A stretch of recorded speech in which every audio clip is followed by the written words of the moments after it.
안녕하세요. 저는 철없는 시모에게 제대로 참교육을 해주고 전세 역전 인생을 살고 있는 한 여성입니다. 까탈스럽기 그지없는 시모에게 참교육을 해주던 그때는 지금 생각해도 참 웃긴 이야기인데요.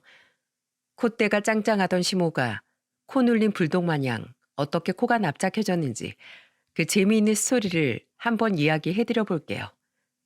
그리고 제 이야기를 하기 위해선 저희 언니와 저의 가정사 이야기를 빼먹을 수가 없는데요. 그 이야기부터 시작해 보겠습니다. 먼저 언니와 함께한 저의 어린 유년 시절부터 이야기를 하자면 저희 친정집은 어릴 때 매우 비극적인 사건들을 많이 맞이해야 했습니다. 참 많이도 가난했고 참 많이도 아팠으며 참 많이도 힘들고 우울했어요. 지금 생각해 보면 어떻게 그 시간을 견뎠을까 싶은 날들의 연속이었죠. 저는 삼남매 중에 늦둥이로 태어나 언니와 오빠와는 각각 7살, 6살 차이가 났어요. 그로 인해 언니와 오빠에게 사랑과 예쁨을 많이 받았고 부모님 역시 늦둥이이자 막둥이인 절 많이 아껴주셨습니다. 특히나 엄마는 절 낳은 뒤에는 몸이 좀 약해져서 일도 그만둔 채 집에서 살림만 하며 항상 저와 많은 시간을 보내주셨습니다. 그렇기에 저에게 엄마는 더욱 애틋한 존재였고 지금도 여전히 엄마만 생각하면 마음 한구석이 찌르르 할 만큼 큰 존재랍니다. 그런 엄마를 전 고작 6살 때 잃어야만 했습니다. 우리 가족 모두의 불행의 시작이기도 했던 그날은 외할아버지도 없이 홀로 사시는 외할머니의 생신을 챙겨드리고자 엄마 저만 시골로 내려가 외할머니 댁에 방문한 날이었어요. 아빠는 일을 하고 계셨고 언니와 오빠는 방학이라 친구들과 놀겠다며 따라오지 않았기에 엄마와 저만 갈 수밖에 없었죠. 그리고 거기에서 바로 사건이 터져버린 거였습니다. 외할머니 댁에 도착하자마자 엄마와 외할머니는 다슬기를 잡아다가 시원한 다슬기 미역국을 해먹자며 냇가로 같이 나갔습니다. 어린 전 한쪽 물가에 앉아 엄마와 할머니를 지켜보고 있었다가 얼마 안 돼 끔찍하고 참혹한 현장을 봐야만 했어요. 한참 재밌게 다슬기를 잘 잡던 외할머니는 수심이 깊은 곳을 못 보셨는지 순간 발을 헛디디면서 수심 깊은 곳에 빠졌고 그때 속수무책으로 물에 빠져 떠내려가는 외할머니를 구하기 위해 엄마가 달려갔다가 결국 외할머니만 살아서 돌아오시고 엄마는 그대로 우리 곁을 떠나고 말았습니다. 어린 나이에 그 모든 상황을 두 눈으로 목격한 전 지금도 여전히 그때의 그 끔찍한 기억이 떠오르면 심장이 두근거리곤 하는데요. 그때 당시에도 전 어린 마음에 이대로 엄마가 외할머니를 쫓아가면 다시는 보지 못할 것 같다는 두려움이 와서 목이 터져라 고래고래 소리를 질렀던 기억이 납니다. 엄마, 가지 마. 엄마, 엄마, 나도 갈래. 엄마. 저는 어릴 때 물을 무서워했기 때문에 다슬기도 같이 잡지 못하고 한쪽에서 구경만 하고 있었던 거라 엄마를 부르며 울부짖는 그 순간에도 다행인지 불행인지 물에는 들어가지 않았어요. 그저 보연아, 조금만 기다려. 들어오지 마. 위험해. 오지 마. 절대로 들어오지 마. 라고 다급히 외치며 계곡 중심으로 미친 듯이 달려들어가는 엄마의 모습만 지켜볼 뿐이었죠. 그렇게 전 엄마를 떠나보내야 했고 외할머니는 자신 때문에 딸이 죽었다는 괴로움과 죄책감으로 인해 금방 병져 누우시고는 엄마의 희생이 더 빛을 발하기도 전에 돌아가시고 말았습니다. 정말이지 너무나도 끔찍한 시간들이었어요. 근데 비극은 거기에서 끝나지 않았습니다. 평소에도 아빠는 엄마에 대한 사랑이 대단한 분이셨는데 엄마가 그렇게 갑자기 돌아가신 이후로 거의 정신을 놓은 채로 살기 시작하셨어요. 매일같이 술만 마시고 막노동해서 버는 돈으로 겨우 하는 거라곤 우리 집에 생활비 조금 보태줄 뿐 그 외의 돈은 전부 다 술 마시는데 탕진을 하셨죠. 그 때문에 우리를 책임지고 가장 노릇에 엄마 노릇까지 할 수밖에 없었던 사람이 바로 우리 언니였어요. 삼남매 중에 장녀로 있었던 언니는 엄마가 돌아가시자마자 우리를 위해서 엄마가 하던 일들을 대신해서 해주었죠. 늘 아침에 일어나 우리를 깨워 학교 보낼 준비를 하고 아침엔 아침밥을, 학교 후에는 저녁밥을 차려주고 집안일까지 다 도맡아 하면서 엄마 노릇을 해주었습니다. 너무나 의젓하게 소녀가장의 노릇을 하는 모습을 보면서 아빠도 더 과감하게 우리를 버릴 생각을 했었던 것 같아요.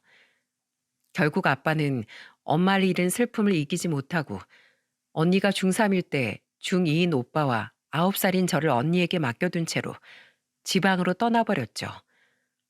물론 일을 하기 위해 내려간다는 좋은 핑곗거리가 있긴 했지만 그건 엄연히 언니에게 우리를 버려두고 떠난 거였고 언니의 입장에서도 아빠한테 버림받은 거나 마찬가지였기에 우리는 거의 고아처럼 지낼 수밖에 없었어요. 언니는 정말 고생을 많이 했어요. 왜냐하면 엄마 아빠를 대신해서 우리를 키우는 것도 힘든 일이었지만 아빠가 떠난 이후부터 시작된 오빠의 방황 때문에 언니는 특히나 더 힘든 시간들을 보내야 했습니다. 오빠는 아빠가 우리를 버리고 떠난 그날부터 정말 말도 못하게 방황을 하는 시기를 보냈어요. 불량한 학생들과 몰려다니면서 얻어맞을 짓도 많이 하고 집엔 거의 들어오지도 않고 맨날 외박하면서 언니 속을 썩였습니다. 그래도 엄마 아빠가 잘못되기 전까지 오빠는 절 많이 예뻐해 줬었기에 오빠가 방황을 하던 시기에도 저는 오빠에게 살갑게 다가갔어요. 하지만 방황의 시기를 거치는 오빠는 제가 알던 그 사람이 아니었습니다. 언제나 제가 다가가면 막둥이 하면서 절 안아줬던 오빠는 전혀 다른 사람이 되어 있었어요. 여느 때처럼 제가 오빠에게 다가가면 오빠는 저리 꺼져! 오지마 너! 꼴도 보기 싫으니까! 라고 소리치는 게 일상이 되어버렸죠. 그때부터 전 오빠에게도 다가가지 못했고 언니도 못된 반항을 하는 오빠를 타이르기도 하고 혼내보고 싸워보기도 했지만 말을 듣지 않아 나중에 나에 포기를 해버리더라고요. 결국 그렇게 오빠는 점점 더 막 나가게 되었고 걷잡을 수 없는 상태가 되었습니다. 그렇게 언니와 저 따로, 오빠 따로, 아빠 따로 이렇게 지내던 남보다도 못한 사이였던 우리는 이대로 절대 회복이 불가능하겠다 싶었죠. 우리 가족은 정말 가족에 대한 어떠한 희망도 소망도 없이 영원히 살아야 할 것만 같았죠. 하지만 또 한 번의 거대한 폭풍 같은 시간을 통해 절대로 회복될 수 없을 것만 같았던 우리의 가족 관계는 거대한 터닝 포인트를 맞이하게 되면서 큰 고난을 극복할 수 있었습니다. 그 계기는 바로 오빠였습니다. 반항을 많이 하던 오빠는 우리가 생각했던 것보다 상태가 더 심각했던 것 같아요. 결국 오빠는 최후의 반항으로 절대로 하면 안 되는 행동을 했고 그건 바로 스스로 삶을 끝내려는 시도였습니다. 유튜브라 구체적인 묘사는 어렵지만 어쨌든 오빠는 집안에서 스스로 극단적인 선택을 했고 그걸 제일 먼저 발견한 언니와 전 곧바로 119에 신고해 오빠가 바로 병원으로 이송될 수 있도록 했어요.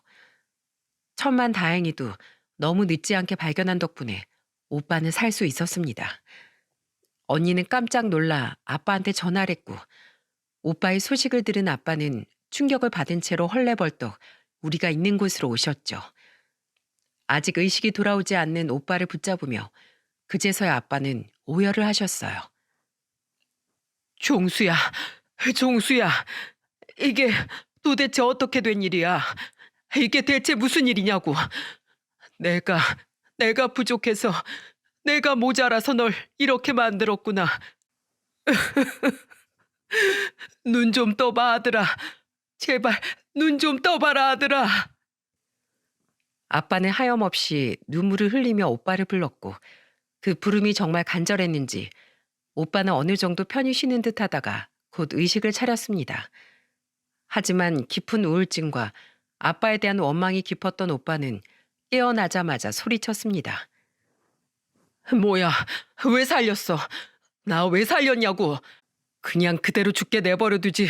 날 왜 살렸어? 종수야, 정신 차려. 네가 왜 죽어? 아빠 오셨잖아. 아빠가 얼마나 너 걱정하셨는지 알아? 도대체 왜 그런 거야? 그렇게 죽고 싶었음 누나한테라도 말을 했었어야지. 누나가 뭘 안다고 내가 말을 해. 그리고 아빠가 오면 뭐, 우리 다 버리고 떠나버린 아빠가 이제 와서 오면 뭘 어쩔 건데. 다 싫어. 다 끔찍하다고. 아빠도 가요. 오지 마. 우릴 그렇게 버려버렸으면 끝까지 버릴 것이지. 왜 찾아와요? 왜요? 내가 이대로 죽어버리면 죄책감 느껴질까 봐? 그래서 온 거예요? 그런 거라면 걱정하지 마요. 아빠 탓 안 할 테니까. 그냥 세상에 우릴 버린 거지. 엄마도 아빠도 처음부턴 우리 인생엔 없는 인간들이니까. 다 싫어. 다 끔찍하다고. 오빠는 깨어나자마자 눈물 콧물이 범벅되도록 울면서 소리쳤습니다. 그 모습을 보니 아빠가 또 한 번 충격을 받은 것 같더라고요. 그때부터는 아빠도 눈물을 쏟으며 말씀하셨죠. 내가 너희들한테 도대체 무슨 짓을 한 거냐. 종수야, 아빠가 다시 한번 미안하다. 아빠가 다 잘못했어. 내가 부족해서 널 이렇게 만들었다. 미안하다, 종수야. 미안하다, 아들아. 이제 와서 미안하다고? 웃기지 마요. 그래놓고 또 우리 버리고 떠나버릴 거잖아. 아빠가 우리 버리고 나간 뒤로 우리 집 꼬라지가 어떻게 됐는지는 알아요? 누나 맨날 공부할 시간도 없이 빨래, 집안일에 우리 밥까지 챙겨 먹이느라 하루 왼종일 쉬지도 못하고, 막내는 지연이 돕겠다면서 이리저리 왔다 갔다 하면서도 또 반항하는 나 보면서 좋다고 해벌쭉하고 찾아왔어요. 근데 난 누나도 동생도 저렇게 사는 꼬라지가 보기 싫어서 외면했어. 다 무시했다고. 그래서 어떻게 됐는지 알아요? 누난 나 포기하고 막내도 나만 보면 눈치 보면서 설설 기어요. 그게 우리 집이었다고. 아빠가 뭘 안다고 미안하대. 우리한테 뭘 얼마나 잘못했는지 가늠이나 해요? 난 그 사과 못 받아요. 아니, 안 받아요. 그때 처음으로 들을 수 있었던 오빠의 속 이야기에 그 안에 있던 모든 사람들이 눈물을 흘릴 수밖에 없었습니다. 우리 가족은 물론이거니와 병원 안에 있던 사람들이 우리의 이야기를 듣고 다들 눈물을 훌쩍였어요. 그만큼 참 슬픈 현장이었죠. 근데 거기에서 아빠가 진짜로 정신을 차렸는지 그날 바로 지방에서 일하던 것들을 다 정리하고 집으로 돌아왔어요. 아빠는 언니와 저는 학교를 보내고 오빠는 몸이 회복되어 병원에서 퇴원할 때까지 병실을 떠나지 않고 지극정성으로 오빠를 돌보았습니다. 아빠의 변화된 모습에 오빠는 점점 마음의 문을 열었고 저와 언니도 다시 가족에 대한 안정감을 되찾아가면서 우리는 비록 엄마는 없지만 예전에 그 단란하고 서로가 서로에게 힘이 되었던 그때로 돌아갈 수 있었어요. 오빠도 그때부터는 정신을 차리고 다시 제가 알던 다정한 사람으로 돌아왔죠. 그렇게 우리는 아빠의 보살핌 아래 셋 다 대학교까지 잘 마칠 수 있었습니다. 언니는 대학교를 졸업하자마자 우리 집 살림의 보탬이 되어보겠다고 영업직 부서에 취직을 해서 일을 하고 있었는데요. 거기에서 고객 중 한 사람으로 애인을 사귀게 되었고 그분은 너무나 좋은 분이었기에 결혼까지 약속을 했습니다. 당시 예비 형부는 목사님의 아들이었는데 정말 목사님 아들답게 선함 그 자체였습니다. 언니가 무엇을 하든 사랑스러운 눈빛으로 봐주고 정말 소중한 사람을 대한다는 듯 언니를 대해 주었어요. 그게 제 눈에도 보여서 그 둘이 결혼한다고 하니 제가 다 행복하더라고요. 예비 형부는 저한테도 되게 잘해줬는데 제 생일에는 생일 선물도 챙겨주고 한 번씩 언니랑 데이트에 껴서 놀러도 가고 그랬어요. 그러니 전 그 둘을 축복할 수밖에 없었죠. 하지만 결혼식을 얼마 남기지 않은 기간에 성실하고 참 선한 삶을 살았던 우리 언니에게 또 한 번의 비극적인 일이 찾아오게 됩니다. 언니와 당시 예비 형부는 결혼 전에 여행을 다녀오겠다며 놀러 간 적이 있었어요. 하지만 그 여행을 끝으로 예비 형부는 다시는 볼 수 없었고 언니는 그렇게 찬란하고 예뻤던 얼굴을 다시 되돌이킬 수 없는 상태가 되고야 말았죠. 당시 상황을 제가 직접 본 것이 아니기 때문에 구체적으로 말할 수는 없지만 언니 말에 의하면 형부가 운전을 하고 가다가 가드레일에 세게 차가 박힌과 동시에 차 안에는 급속도로 화마가 번지면서 속수무책인 상태가 되어버렸다고 했어요. 당시 그 길을 지나가던 차량에 의해서 119에 실려 병원으로 갔지만 그나마 의식이 붙어있던 형부와 언니는 발견되자마자 치료를 받았음에도 불구하고 형부는 며칠 뒤 생을 마감을 하고 말았습니다. 그리고 언니는 화마에 의해 온몸에 화상을 입어 그 예뻤던 얼굴과 몸이 상처투성이가 되어버리고 말았죠. 원인은 형부의 졸음운전이었습니다. 언니는 온몸이 화상투성임에도 불구하고 형부의 죽음에 자신의 탓을 하면서 오열을 했어요. 나 때문이야. 이건 다 나 때문이라고. 내가 옆에서 잠을 깨워줬어야 했는데, 내가 더 챙겨줬어야 했는데. 언니는 형부의 죽음 앞에 자신을 탓하며 장례식장 안에서 오열을 했습니다. 근데 그때 예비 형부의 어머니였던 분이 오셔서 정말 깜짝 놀랄 만한 행동을 하셨죠. 언니 예비 시어머니였던 그분은 언니가 영정사진 앞에서 오열을 하며 앉아있자 언니 앞으로 빠르게 걸어오더니 누구도 상상하지 못할 행동을 하셨어요.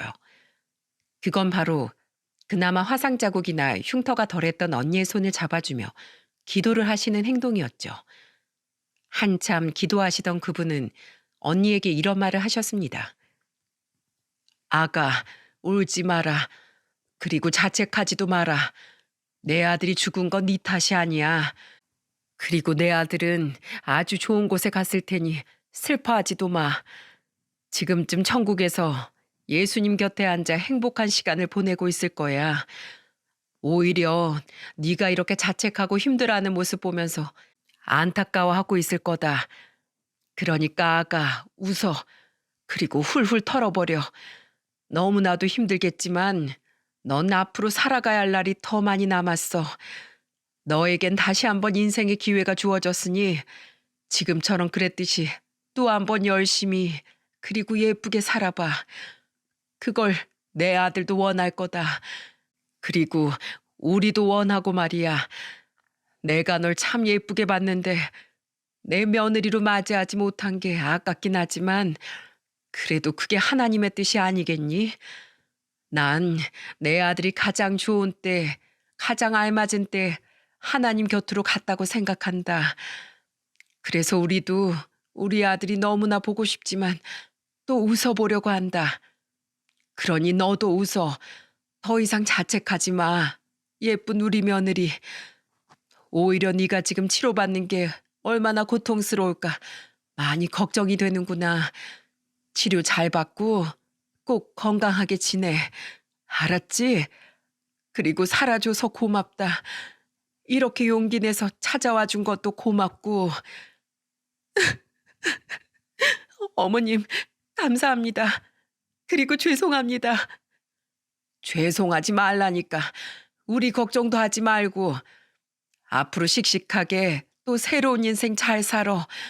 우리가 뒤에서 항상 기도할게. 그렇게 누구도 생각하지 못했던 따뜻한 말을 건네주신 언니의 예비 시어머니 덕에 언니는 금방 아픔을 털고 일어날 수 있었어요.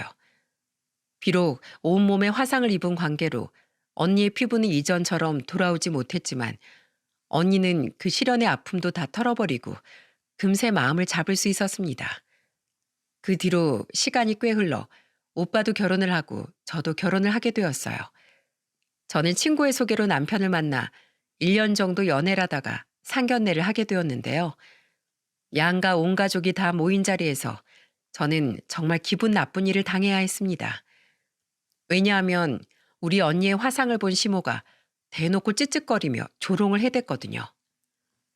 에휴, 얼굴 꼴이 저런데 왜 여길 나와선 부끄럽지도 않나? 가히 충격적이었던 시모의 말에 그 자리에 있던 모든 사람들이 깜짝 놀랐고 당사자였던 언니는 순간 너무 부끄러웠는지 고개를 푹 숙이더라고요. 그 모습을 보면서 너무 화가 나서 곧바로 제가 반박을 하려고 했어요. 근데 저 대신 나서준 사람들 덕에 전 가만히 있어도 되었습니다. 저 대신 나서준 사람은 다름 아닌 남편과 시아버지였어요. 엄마, 왜 그런 못된 말을 해요? 그게 얼마나 상식이 없는 말인데. 그것도 당사자가 있는 앞에서. 엄마 그런 분이셨어요? 당장 사과드리세요. 얼른요. 당신 미쳤어? 그런 무식한 말은 어디서 배워먹고 하는 거야? 개념이 있는 거야, 없는 거야? 당신이야말로 그런 빈머리 가지고 창피한 줄 모르고 왜 밖에 나돌아다니길. 사람이 무식하면 창피한 줄 알아야지. 어디서 말을 그딴 식으로 하고 있어? 빨리 사과드려. 사돈, 죄송합니다. 사돈 처녀, 정말 미안해요. 예뻐요. 내가 보기엔 아주 예쁜 얼굴이구만. 이 사람이 무식해서 아주 큰 실수를 했네.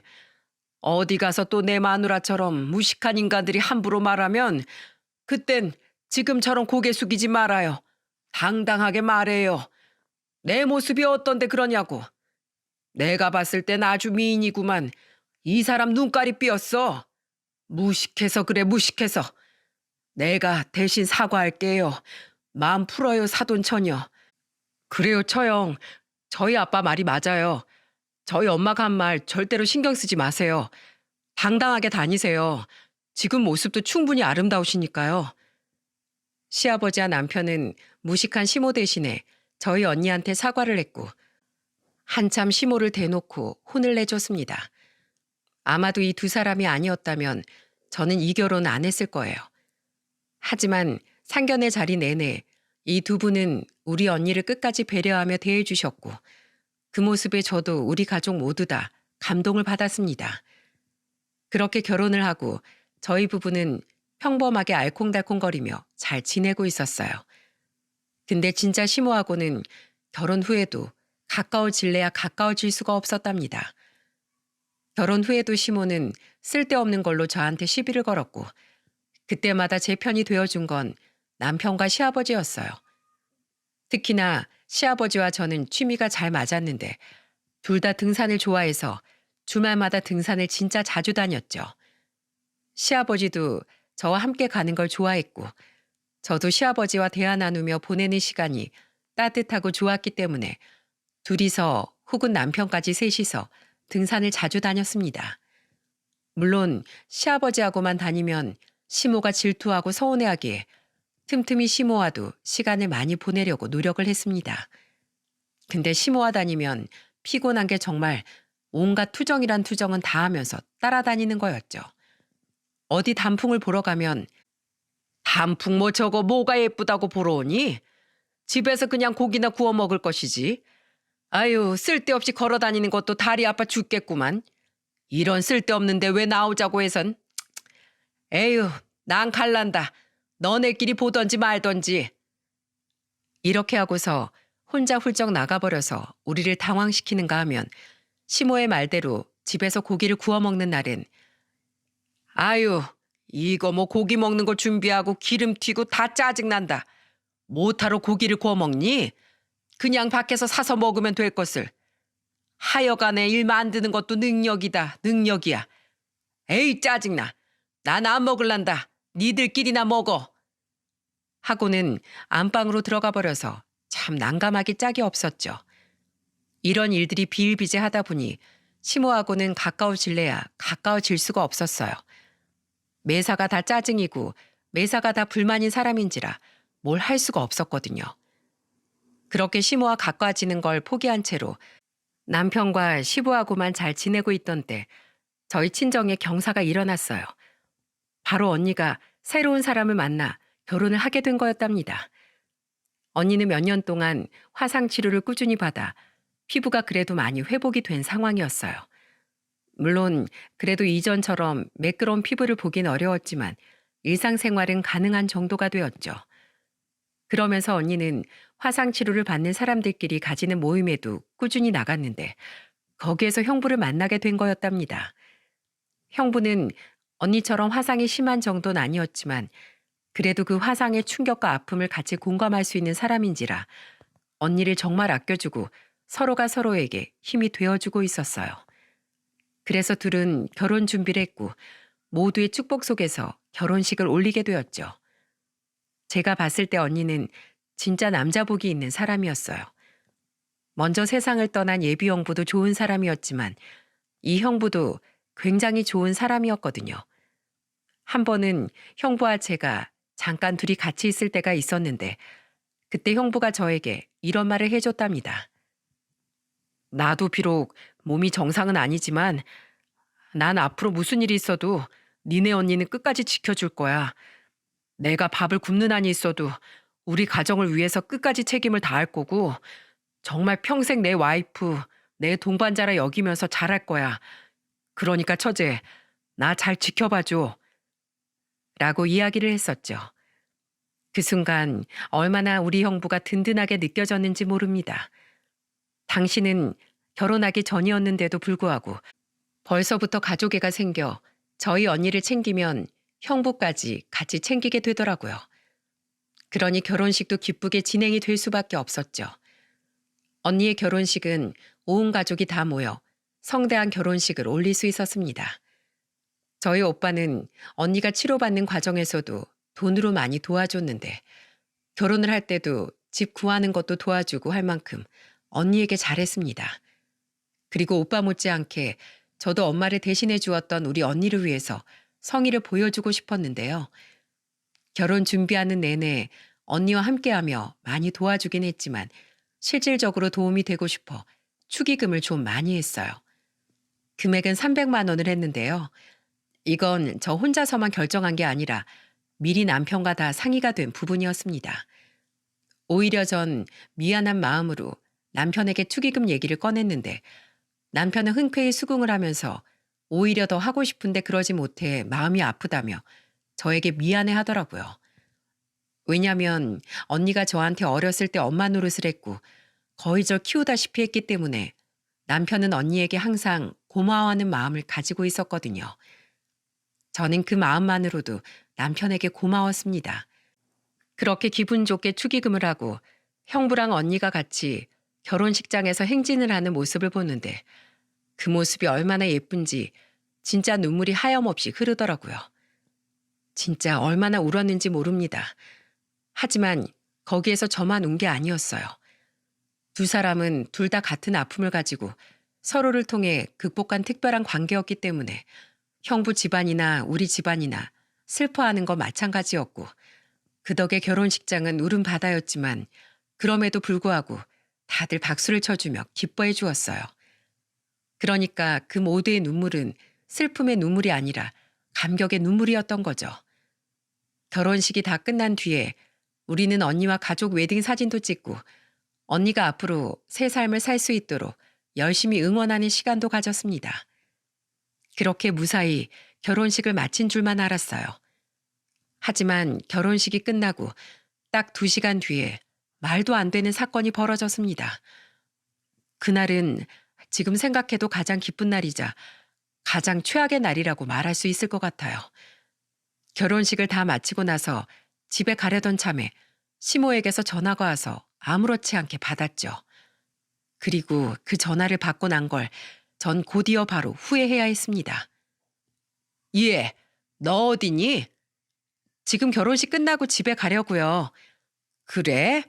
너 오늘 네 언니한테 축의금 얼마 했니? 네? 왜요? 아, 왜는 무슨 왜야? 그냥 묻는 말에 대답이나 할 것이지. 축의금 얼마 했냐고, 어?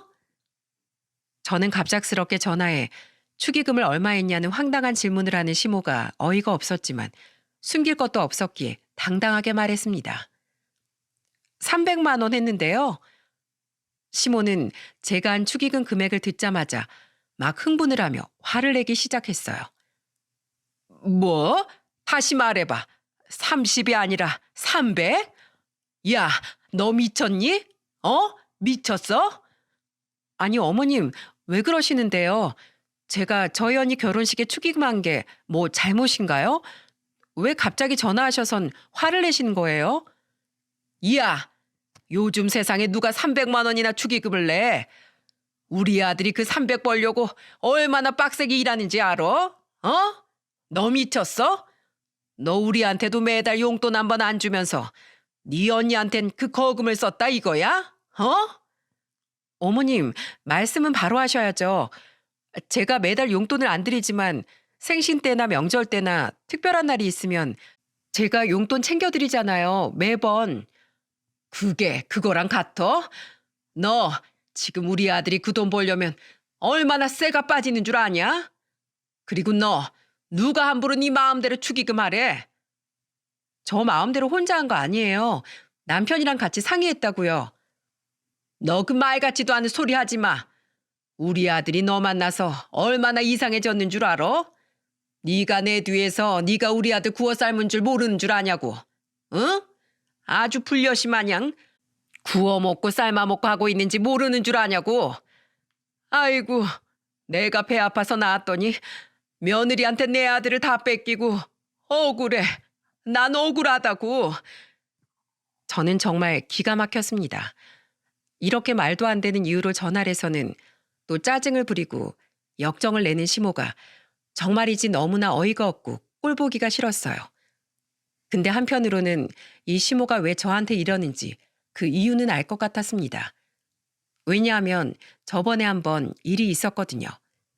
한 번은 남편 동생인 시누이가 나한테 갑자기 뜬금없는 소리를 한 적이 있었습니다. 언니, 저 언니 이름으로 대출 좀 받아주면 안 돼요? 뭐라고요? 아니, 저 갑자기 2천만 원이 필요한데 우리 집 사정 알잖아요. 오빤 분명 안 된다고 할 거 뻔할 거고 언니가 언니 이름으로 대출 좀 받아주세요. 남편에게 하나밖에 없는 시누이는 평소에도 정말 철딱서니가 없긴 했지만 그래도 이런 소리를 들을 줄은 몰랐기에 너무 황당했습니다. 시누이는 지금까지 직장이라는 걸 제대로 다녀본 적이 없는 사람이었어요.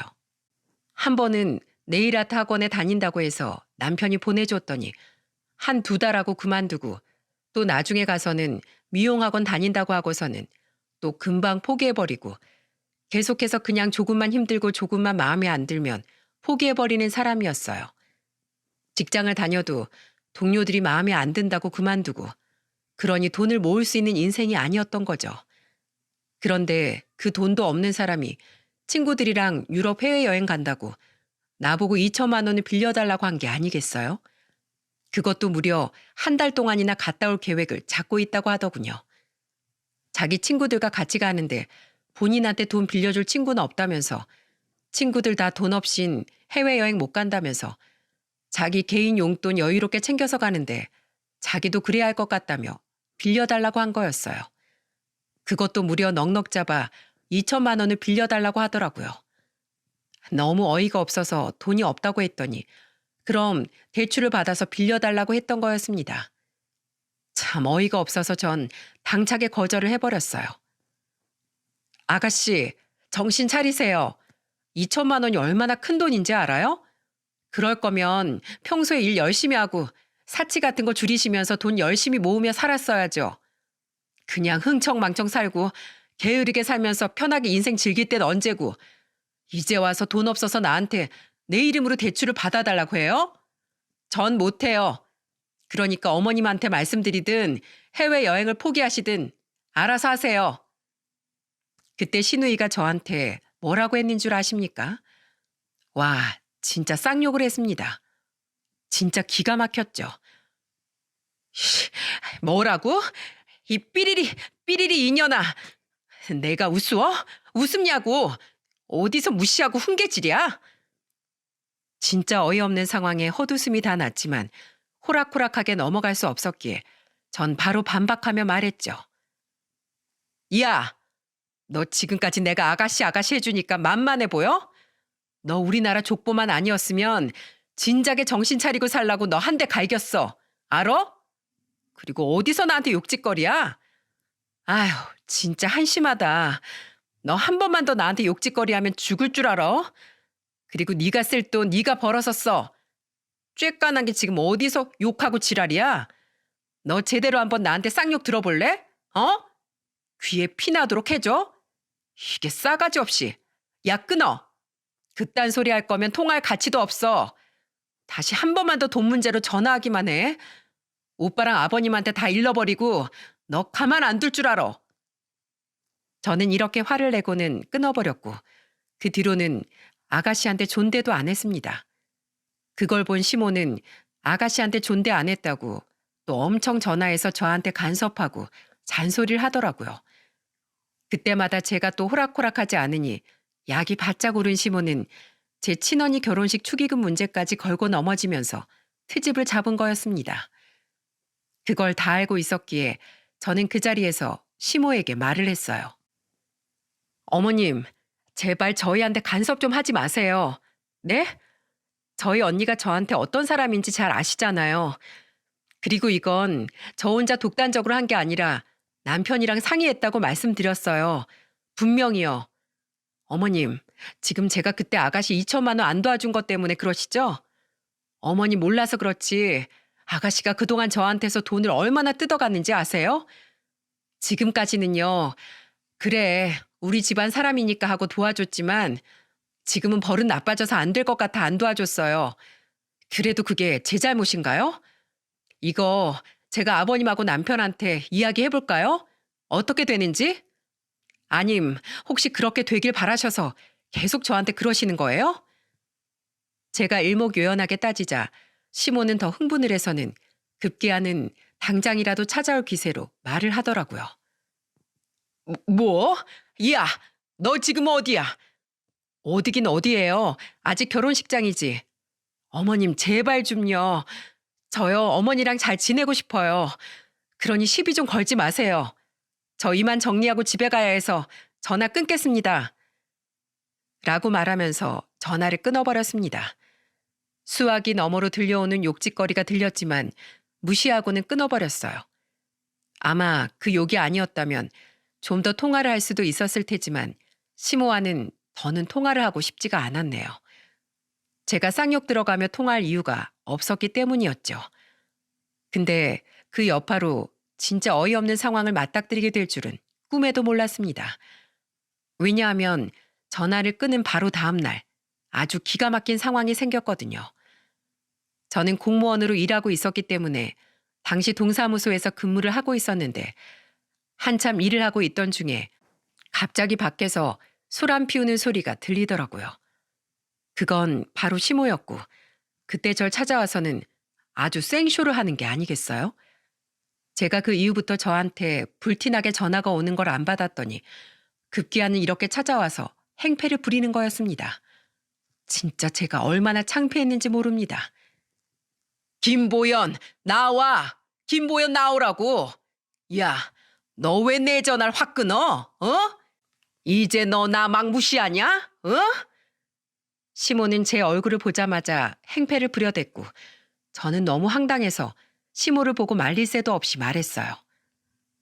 어머님, 여기까지 오셔서 정말 왜 이러세요? 저 지금 일하고 있잖아요. 저 지금 일하고 있는 거 안 보이세요? 그래도 내 전화 받아야지. 내가 여기까지 찾아오게 만들어? 응? 시모의 소란에 주변에 있는 민원인들과 동사무소 사람들이 다들 수군거리기 시작했고 제 주변 동료들은 저를 생각해 조용히 넘어가게끔 해주려고 시모에게 다가가 조용히 해달라고 하니까 시모는 그쪽에다가도 화를 냈습니다. 네가 뭔데 나한테 조용히 해달라고 해? 나 얘 CM이야, CM이. 우리 며느리 직장에 오지도 못해? 와, 여기 동사무소 안 되겠네. 아주 민원을 걸어야겠어. 악성 민원이 뭔지 제대로 한번 보여줘? 급기야 이렇게 말하면서 소리 지르고 난리도 아니었습니다. 진짜 너무 창피했어요. 얼굴 보기도 너무 창피했고 직원들한테 너무 미안했죠. 결국에는 제가 힘으로 시모를 억지로 끌고 나와 밖으로 나갔습니다. 아, 어머님, 도대체 왜 이러시는 건데요? 왜 제 직장까지 찾아와서 이러시는 거냐고요? 왜 그러냐고? 너 얼른 300만 원 내놔. 그 돈 당장 내놓으라고. 왜요? 그게 어머님 돈이에요? 저도 매달 모아서 제 돈으로 언니한테 축의금 준 거예요. 근데 왜 그러시냐고요? 웃기지 마. 우리 아들 돈이잖아. 그리고 네 시누이한테는 단돈 100만 원, 2천만 원도 못 따주면서 네 언니한테 300만 원을 그냥 공짜로 줘? 진짜 말이 안 통하네요. 빨리 가세요. 빨리 가시라고요. 난 못 간다. 못 가. 돈 받을 때까지 난 절대로 못 가. 그때 웃긴 상황이 발생했습니다. 시모는 아예 바닥에 철퍼덕 앉아선 생떼를 부리고 있었는데 그때 마침 편의점 파라솔에서 술을 마시고 있던 술에 취한 60대 아저씨가 그 현장을 보더니 갑자기 시모에게 삿대질을 하면서 막 소리를 지르는 게 아니겠어요? 야, 이 여편네야. 딱 봐도 당신이 잘못했구먼. 남의 직장까지 찾아와서 그러는 거 아니지. 그리고 고막 터지겠어. 목소리 안 낮춰 이 아줌마야. 저 뚱땡이 할망구가 누구 고막 터지게 할 일 있나. 술 취한 아저씨의 갑작스런 조롱에 시모는 얼굴이 새빨개지더니 갑자기 당황을 하더라고요. 그리고 순간 창피함을 느꼈는지 막 쫄기 시작했어요. 뭐야? 당신 누군데? 당신이 누군데 나보고 뚱땡이 할머니래? 나? 이 동네 사람이다. 딱 봐도 여기 사람 아니구먼. 이 뚱땡이 할망구야. 조용히 좀 해. 시끄러워서 술을 마실 수가 없잖아. 술에 취했으면 곱게 집에 들어가 잠이나 처자 할 것이지. 왜 참견해? 당신이나 조용히 하고 가. 싫어. 너부터 가. 난 절대 안 가. 여기 내 동네야 이 사람아. 저는 갑자기 시작된 이 말도 안 되게 웃긴 상황에 그저 지켜만 보고 있었습니다. 그때 그 술에 취한 아저씨가 저보고는 손짓으로 막 들어가라고 하시더라고요. 제가 상황이 이러니 못 들어가고 있자 그제서야. 어이, 동사무소 아가씨, 들어가세요. 가서 일해. 딱 보니 저 여자 그 동사무소 아가씨구먼. 이 아줌마 내가 맡을 테니까 얼른 들어가슈. 이렇게 말하는 게 아니겠어요? 어찌나 고마운지 저도 평소에 그분이 동사무소에 자주 놀러 오시는 분이라는 걸 알아서 나쁜 사람이 아니라는 걸 이미 파악하고 있었기에 시모를 두고는 동사무소로 들어갈 수 있었습니다. 그 뒤로 시모는 술 취한 아저씨한테 10분 동안 설교를 들은 듯 하더라고요. 딱 10분 뒤에 동사무소 창문 뒤로 시모가 씩씩거리며 집으로 돌아가는 뒷모습이 보였거든요. 전 집에 가자마자 이 웃긴 사실을 남편한테 말해주었어요. 그리고 저는 웃겨서 말을 해준 건데 남편은 시모의 태도에 화가 난 듯 하더라고요. 그리고 시누이가 저한테 돈 얘기를 했다는 사실도 모르고 있었기에 그걸 알게 되면서 완전 화가 났습니다. 그래서 그게 바로 시모의 참교육 현장이 되어버리고 말았죠. 남편은 이 이야기를 시아버지에게 곧바로 한 듯 하더라고요. 역시나 시아버지는 또 개념 없는 시모의 태도에 완전히 화가 났고 전혀 생각하지도 못한 조치를 취하셨습니다. 시모는 그 당시 시아버지 걸로 카드를 쓰고 다녔는데 그게 알고 보니까 시아버지가 쓰라고 했던 한도를 넘어서서 금액을 질러버린 듯 하더군요. 그래서 저한테 그 300만 원을 달라고 생떼를 부렸던 거였어요. 이게 어떻게 들통이 난 거냐면 시아버지가 남편에게 시모의 무개념 썰을 듣고 참교육을 시켜주기 위해 시모에게 주었던 카드를 정지시키려는데 먼저 결제해야 할 금액이 말도 안 되게 많이 나온 걸 확인하게 된 거예요. 결국 거기에서 다 들통이 나버린 시모는 그냥 카드만 뺏기고 끝날 일을 그 한겨울에 카드도 뺏기고 시댁에서 내쫓음까지 당하게 된 거였죠. 그리고 그 돈은 시누이 명품 가방을 사는데 쓰였기에 그 둘이 똑같이 쫓겨난 거였어요. 시아버지한테 들어보니까 처음에 시모가 집 나가서 갈 데가 없다며 울면서 전화를 했다고 하시더라고요. 막 전화해서는 당신이 왜 내 카드 끊어? 하루 안 풀면 나 알지? 내가 무슨 집 버릴지 알고 싶으면 어디 계속 그렇게 해봐. 해보라고. 나 김성자야 김성자. 라고 말하면서 시아버지한테 막 협박을 했다고 하더라고요. 근데 시아버지는 그런데 노란하실 분이 아니셨어요. 역시나 꼼짝도 안 하고 그대로 카드를 정지시켜 놓은 채 가만히 두니까 나중엔 여보, 진짜 안 풀 거야? 에서 여보, 좀 풀어줘. 까지 저자세로 나왔다고 하더라고요. 저는 이 스토리를 다 시아버지한테 들었는데 시모 목소리를 제가 다 듣지 않아도 상상이 가는 거 있죠? 그리고 거기에서 더 나가니까 나중에 결국엔 시아버지한테 둘이 같이 와서 무릎을 꿇더라고요. 아주 둘 다 거짓골이 따로 없었습니다. 그때 마침 전 시댁에서 시아버지랑 같이 밥을 먹고 있었는데 둘이 같이 들어왔더라고요. 이 사람들이 지금 여기가 어디라고 들어와? 내가 들어오란 소리도 안 했는데 감히 어딜 들어와? 당장 나가, 당장! 여보, 미안해. 잘못했어. 다시는 안 그럴게. 우리 진짜 반성 많이 했어, 여보. 맞아, 아빠. 나 이제 진짜 철들게. 우리 좀 집에 있게 해줘. 아빠. 시아버지 호통에 이 둘은 완전 비굴하게 무릎까지 꿇어가며 싹싹 빌며 얘기하더라고요. 그때는 대쪽 같던 시아버지도 이쯤 하면 되겠다 싶었는지 살짝 받아주시더군요. 하지만 역시나 호락호락하게 받아주시진 않았습니다. 시아버지는 그들을 다시 받아주는 대신에 조건을 만드셨어요. 첫 번째, 절대로 이 집안에서 짜증, 불만, 불평의 소리 내지 않기. 그 소리를 냈다간 일주일 동안 집에 못 들어옴. 두 번째, 돈 얘기 일절 금지. 카드 다시 살려주는 대신에 한 달에 사용한도 30만 원까지만 가능. 집에서 밥 먹고 집에서 똥 싸고 집에서만 콕 박혀 있을 것. 세 번째, 밖에 나가 아르바이트 하면서 돈 벌어올 것. 물론 월급은 모두 반납. 용돈 30만 원으로 살아갈 것. 네 번째, 절대로 절 함부로 대하지 않기. 저를 함부로 대했다간 그때는 벌금으로 100만 원을 저한테 내놓기로 했기 때문에 그들은 저한테 찍소리도 못하게 되었답니다. 자, 그래서 지금은 어떻게 지내는지 아시나요? 지금은 상황이 역전돼서 그 둘 다 저한테 아무 소리 못한 채로 지내고 있답니다. 그리고 그 둘은 조건을 지키기 위해서 택배 물류센터에 가서 일하고 있는 중이랍니다. 시아버지가 편한 일, 서빙 같은 거 하지 말고 힘든 일부터 시작하라고 해서 울며 겨자 먹기로 일을 하고 있는 중이에요. 이참에 시아버지가 제대로 버르장머리 고쳐주려고 그러시는 것 같습니다. 둘 다 워낙에 사치가 심했던 사람들이기 때문에 이번 기회에 돈의 소중함을 알라고 시모에게 조금은 무리가 되는 걸 아시면서도 끝까지 밀고 나가시더라고요.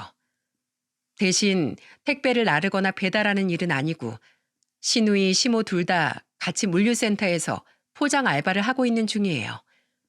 이 포장 알바가 쉬운 것처럼 보이지만 하루 종일 똑같은 것만 포장해야 하니 그것처럼 힘든 것이 없다고 시아버지가 말씀하셨습니다. 알고 보니 시아버지가 옛날에 택배 물류센터에서 지게차를 끌고 일한 적이 있었는데 그때 포장부서에 있는 사람이 힘들게 포장 알바하는 걸 보고 그때 그 일이 얼마나 힘든지 아셨던 것 같아요. 그걸 알고서 시모와 신우한테 그 일을 시키신 거죠. 덕분에 그들은 생전 안 해본 일을 하면서 점점 돈의 가치를 느끼고 있는 중이랍니다.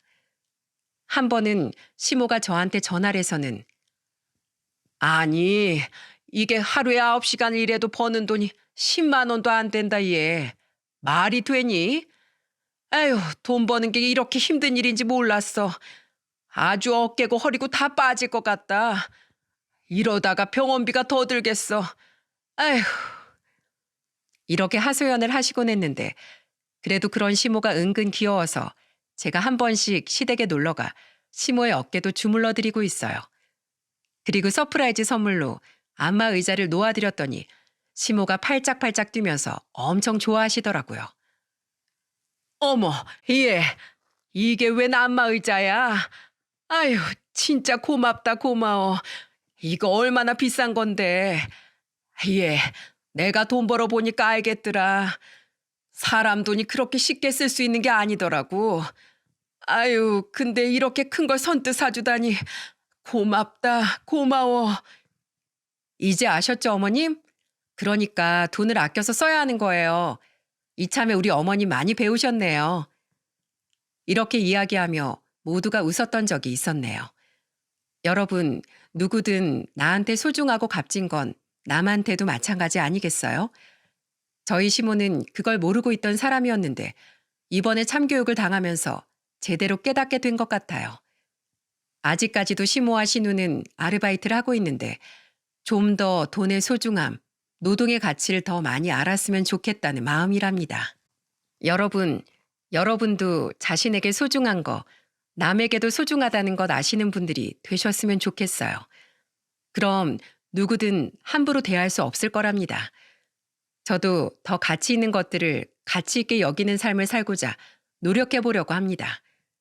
부디 응원해 주세요. 감사합니다.